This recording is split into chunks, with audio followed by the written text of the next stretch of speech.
The local NMRA chapter up in out of Las Cruces is hosting a layout tour in a couple weeks, and I'm kind of off the beaten path and out of the way, so they just asked me to do a video. So I've got some older videos on my YouTube site or YouTube channel, whatever it's called, but I thought I would do a new one that captures some of the stuff I've done recently. So I model the BN Boise division. It is a proto-freelance N-scale layout, heavily influenced by the Camas Prairie. It occupies about a 20 by 20 foot 2-car garage, and then on the backside there's a 10 by 13 room that's got some of the layout in it. It is not an optimal footprint because I inherited the second stall of the garage later in the process and didn't want to rip out what I'd already done, and so I just incorporated gaining the additional stall. So you'll see some areas on the layout that if I had to do over again or originally had 2 stalls, I wouldn't do because they're not optimal, but you have to deal with the space you got sometimes. So from staging to staging through the helix, it's a 300-foot run.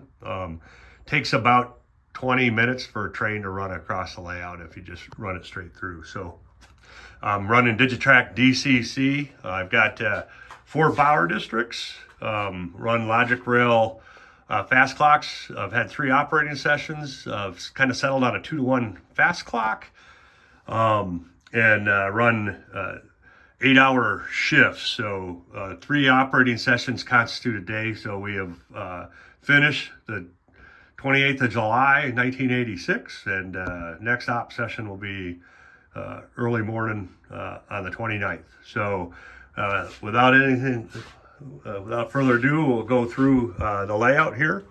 So we're going to start with west staging. This represents Pasco, Spokane, Seattle, all places west. It is a 10-track staging yard. Most of the tracks are at least 10 feet long, and so what I have here is kind of markers on the fascia that allow you to kind of, as you weigh out, you know what your train length is.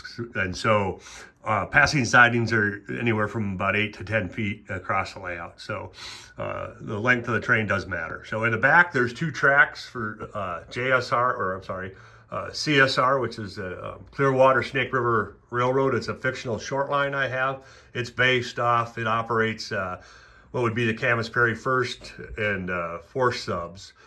The reason I did it is BN didn't have any Elko power, and so it gives me a venue to run Elko power. So the CSR is all Elko power, and it operates on a lot of those former branch lines in northern Idaho that BN would have divested to a short line. So that's west staging. The staging yard, all the tracks are individually powered, and so you know, just by push button, so I can isolate the tracks and staging. So as we come out of staging, we're going to head eastbound, which would be even number trains. And so this is kind of one of the signature scenes that we started here, and this is the Union Pacific Bridge over the Snake River, just east of Air Junction, and modeled at 2 scale. It is primarily a mix of PLL 3D printed, resin 3D printed components, and the actual Pratt truss section is actually made of soldered brass, and then a lot of the brass vertical supports are encased in 3D printed lattice girders. So that is it's about 8 feet long. And the real bridge is 1,400 feet, and so this I did 2 scale. So it's actually modeled, the base is actually made of welded steel, which you'll see later. But and then the tugboat there and the barges are primarily 3D printed. As we head around the curve and we come into the other side of the peninsula, it's a 17-foot long peninsula I was able to get into this stall, the garage. This is where Central Ferry will go in. So Central Ferry is one of the freshwater ports on the Snake River. And this model in 86, 87. So this will have 2 fertilizer dealers. And then the grain elevators are off layout. So this is the port exports grain by barge primarily. And then inbound fertilizer. So won't model the grain, although there is a track. In the mid 80s, there were some trackage to the grain elevators. So we'll have some track. One of the track will be a grain elevator. So primarily fertilizer tank cars and then a few grain hoppers. And then this will be a section of Snake River. I probably will build a couple empty grain barges. The Snake River, most of the grain departs this region by barge by this time period. But the grain barges are too long to fit under the bridge. And so I may just tie a couple up on shore here. And then this is where it kind of cuts through the wall and we go into the less than optimal design characteristics. Is you got to walk through our laundry room on the way into the back room. So then train comes out the wall. This is all visible. That crossing, this is the JSR staging track. So I have a drop-in bridge that'll go in. That bridge is actually going to be the bridge at Arrow. And then that'll take you to CSR staging. And I showed you those 2 tracks there. So that not a lot of trains run during an off session out of there. So right now I don't have it wired yet and not in a rush to wire it. So this is YYY Bay. This is actually a state or a county park. You can go on Google Earth and check it out. And so this is one of the prototypical scenes. In reality, it's on a straight section and I had to curve it. And then this is YYY Road and the crossing. And I did all the research on this with Google Street View. And I just put a logic rail crossing animation in here. So this actually, the lights flash and the bells ring when trains come through here. So we continue east. This is Granite Point. That's a popular, I guess, a cliff diving place. I think it's a state or county park. And so I've got some people out having a good time at Granite Point. And then these are the basalt cliffs that are very prevalent along the Snake and Clearwater River. So these are done, made these out of just blue foam that I used a hobby knife to kind of get that fractured basalt look. So that's, wanted to get those in there. Still need to do the backdrop. That little cutout is access to Port of Lewiston staging, which is part of that west staging. There's 2 tracks in there, and that represents a Port of Lewiston. So there's a lot of traffic went out of the port, a lot of Coffsey traffic, and then some grain into there. So that allows us to run, like we call it the port turn, and then once or twice a session, we take traffic from East Lewiston and then we take it to the port. And in real life, there'd be a runaround down this area by the Port of Wilma. I don't have the runaround, so we just back into the port. So, and then this is built to 70%. I wish I would have done 100%. It would have been it would have been less work. But I selectively compressed it down, and this is the Lewiston lift bridge that many of you have probably seen before, and you can get on Google and look it up. This is the levee, and then I think this is River Road is the actual road. So you can get on Google Street View and drive right through there. This is Lewiston Grain Growers and then Twin City Foods. These are prototypical industries in Lewiston. On my layout, they're kind of in the wrong spot. In reality, that they should be on the inside of the track, and they're part of town. They're kind of in the downtown area of Lewiston, but wanted to model them for operations, and plus the Twin City Food kind of fits in the corner. So that's Twin City Foods. Then we continue in. This is foam core mock-up of the Lewiston Union Station. Because I'm running through trains, through trains, I've got an Amtrak comes through an eastbound, westbound daily, and I'll stop at the station. So we run Amtrak on layout. And then we start coming into East Lewiston Yard. I've added some industries in there. They're fictional industries, but they allow allow for operations. So we have Camas Prairie Products, which that's a food processing place that kind of leverages the agricultural, the agricultural characteristics of the area. So this will be, when it's done, this will be a modern multimodal facility, kind of a modern team track, and it will have a dedicated tank car unloading, and then a dedicated area to unload hoppers, and then just normal box cars. And then this is Lewiston Plastics. They do plastic tubing, another fictional business. Just wanted to, if you're running operations, you got to have something for the crew to do. So added that to the layout. And then this is East Lewiston Yard. So it's about 50% compressed lengthwise. And then it's got most of the tracks. I think I'm short 2 tracks in the main yard, and then there's an auxiliary yard up by the RIP facility at East Lewiston that's short a few tracks, but was able to model it pretty faithful to the prototype.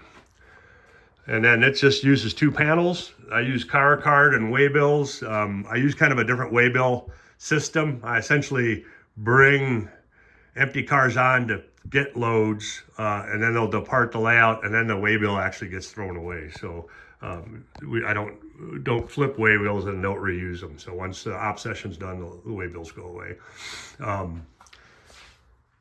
And then I've got the engine facility back there. That's not wired in yet. Right now it's isolated from the layout, and it's not wired, so not incorporated in the op sessions yet. And that's modeled, that's got all the tracks that are in East Lewiston, and eventually we'll have a turntable at the end. And so we've got Morel Steel here, which is used to be a real industry in Lewiston. They did most of the sheathing on all those wood grain elevators you see throughout the region. And so now I use it as a steel fabrication place just to keep operations interesting. And then Pacific Hide and Scrap, and that still exists. That's a scrap dealer. And so we've got that industry in here. And then we have Coleman Oil, which still exists and is served by rail today. And then you'll see this is where the East Lewiston engine facility will go when I get to that. But don't necessarily need that to run op sessions, so that's kind of on the to-do list for the out years. As we continue east, we come into 4-bay yard, and then that feeds, supports the Potlatch mill. So obviously, this is nowhere near the scale and grandeur of the real Potlatch mill. If I modeled the Potlatch mill, it would probably take more than this room. And so, but that's the big customer of the Camas. The Camas, a lot of traffic generated in and out with the Camas, and it's the biggest customer that we have on the rail, served by the railroad here. And so wanted to at least have the Potlatch mill, because you can't have Lewiston and the Camas without the Potlatch. So eventually I do 86, 87, and I think in 86 is when they started building that overhead gantry log facility. And so I'll put that on the layout, and that'll be right there. I'll eventually get to that. This is Clearwater Cement and Wall Logging, and they do, this is their pole division, and this place does creosote soaked telephone poles. So this is completely fictional, but again, adds some of that operational interest. And been going through steel wheel change out on my rolling stock, so I've got a lot of wheels up on the layout right now. This is Spalding Junction.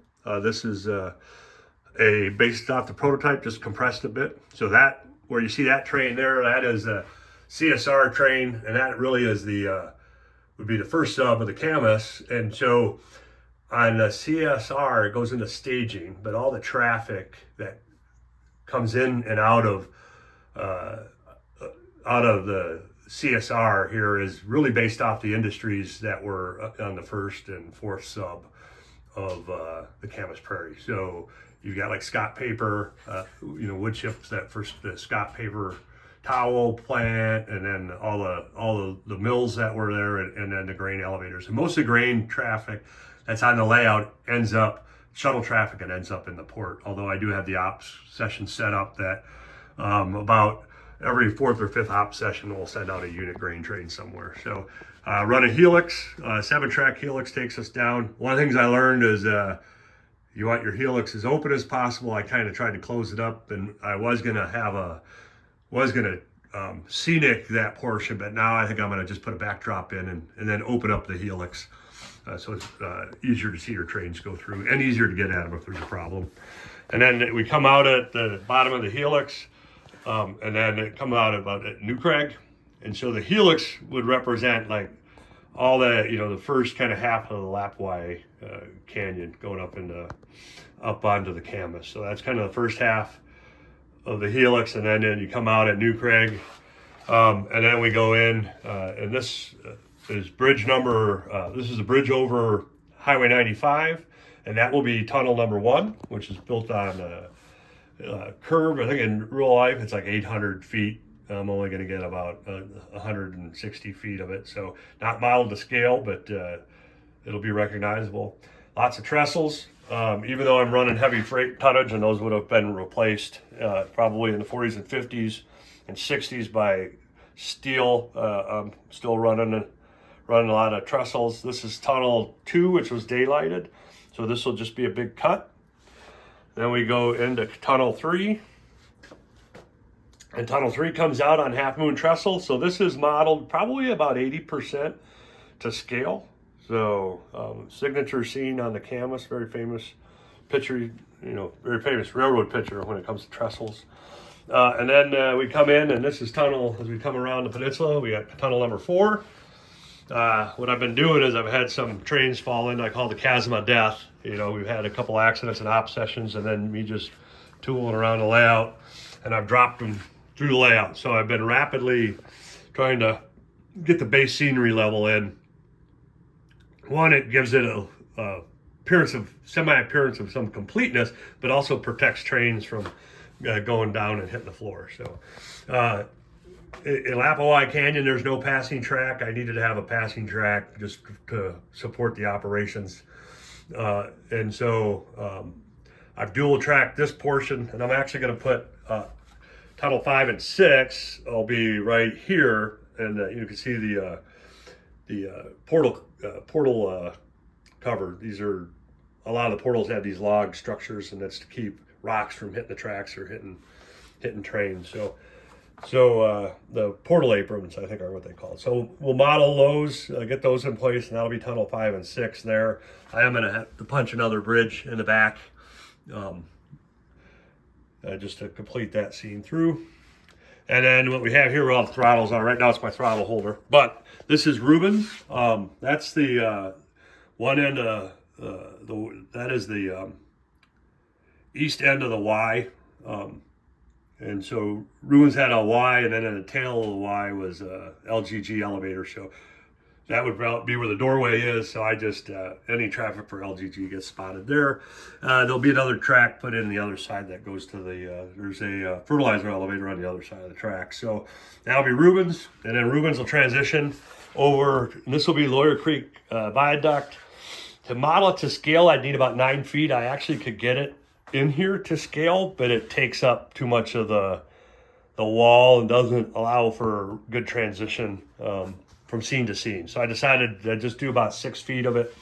It'll still be a big trestle. So, and then this will just kind of be rolling through farmland and so forth. And then we come into Cottonwood.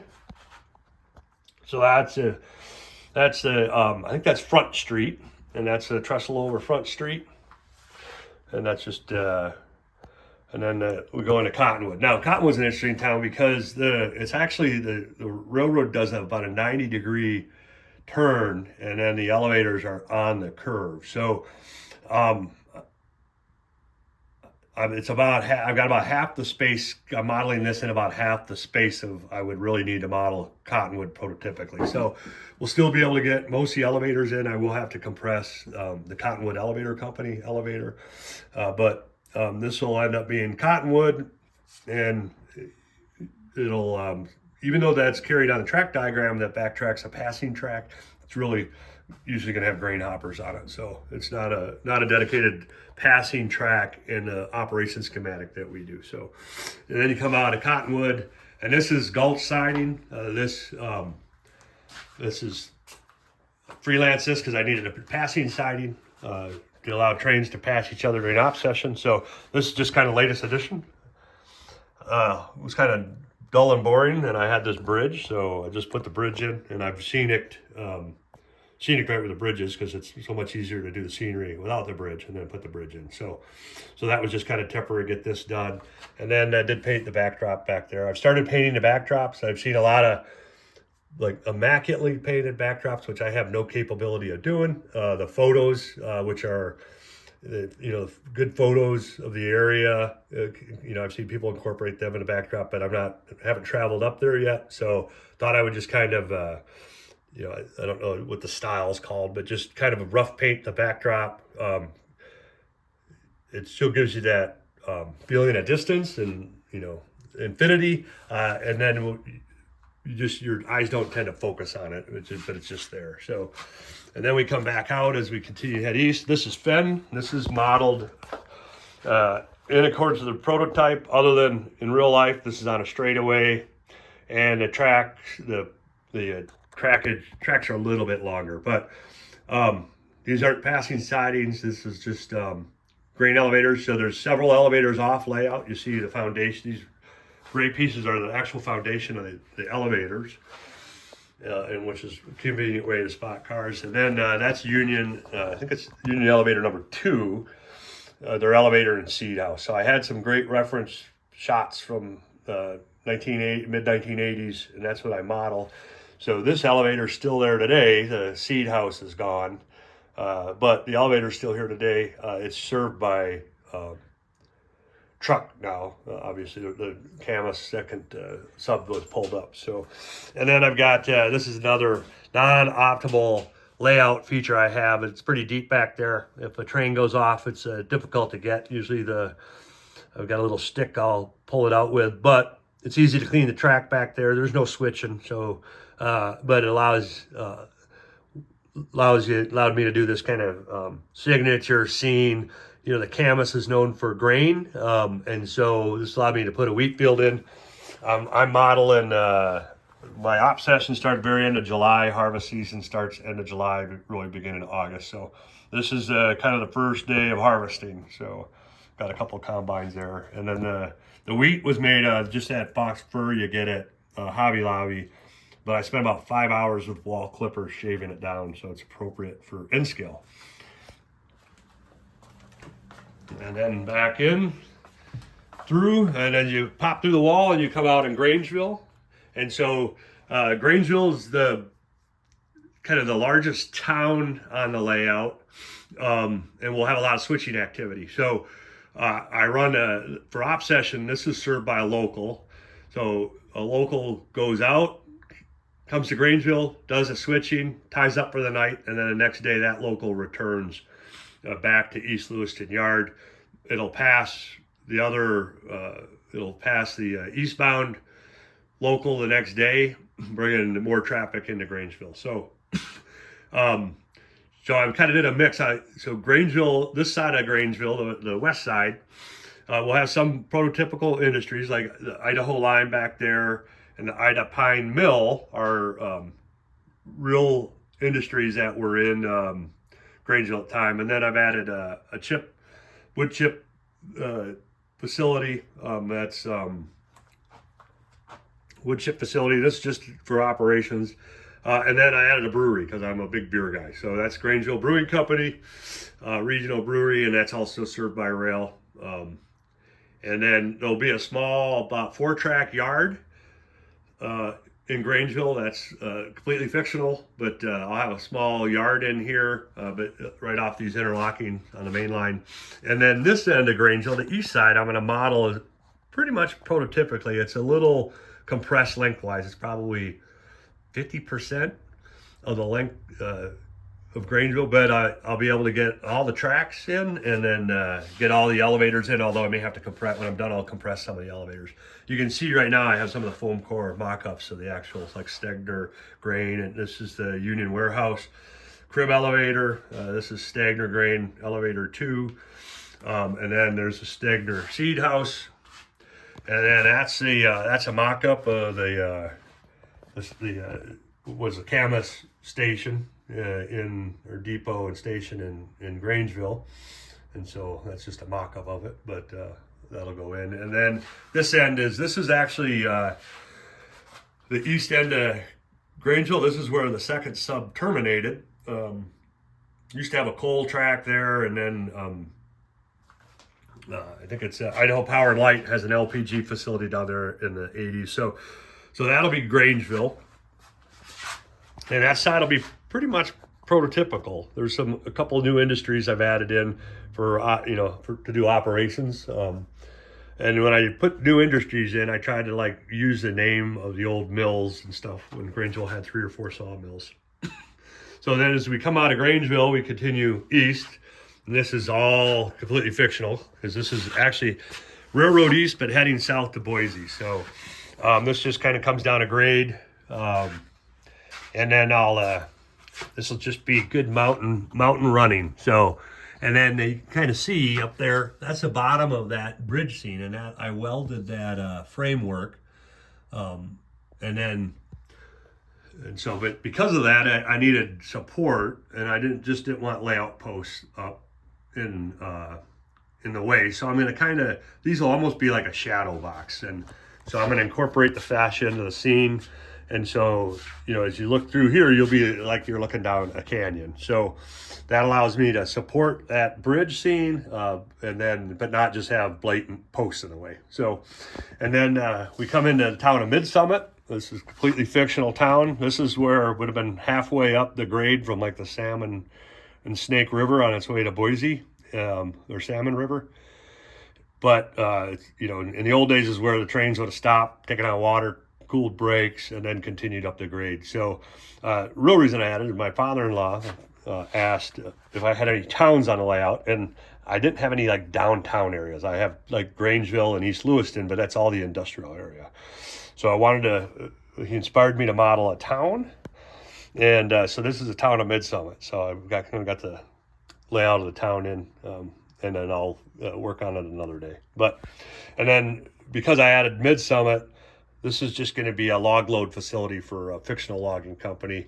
And back in staging, they would have had a mill further down the tracks. They have a mill, so that just generates some lumber traffic. And then this will be a log transfer area. And then it's there used to be a lot of logging railroads in Washington and California and even in Idaho. And so this will be wall logging, kind of one of the last logging lines in Idaho.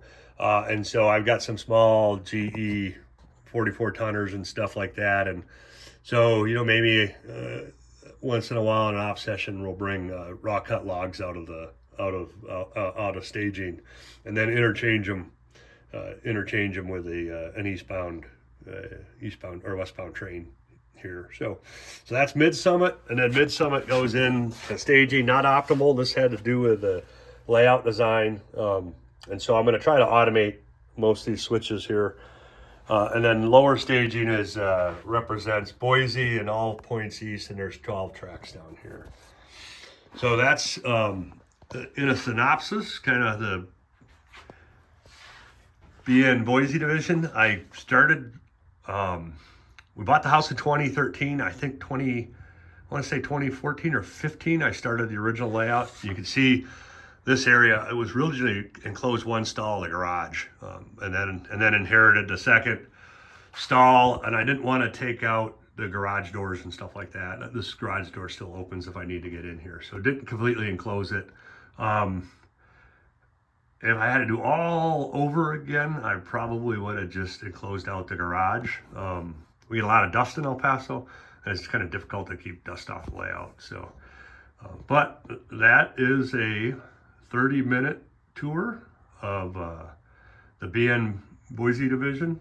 And if you're ever in El Paso or sliding through town for any reason, just you can reach me through the YouTube channel, and you can get a tour in person if you'd like.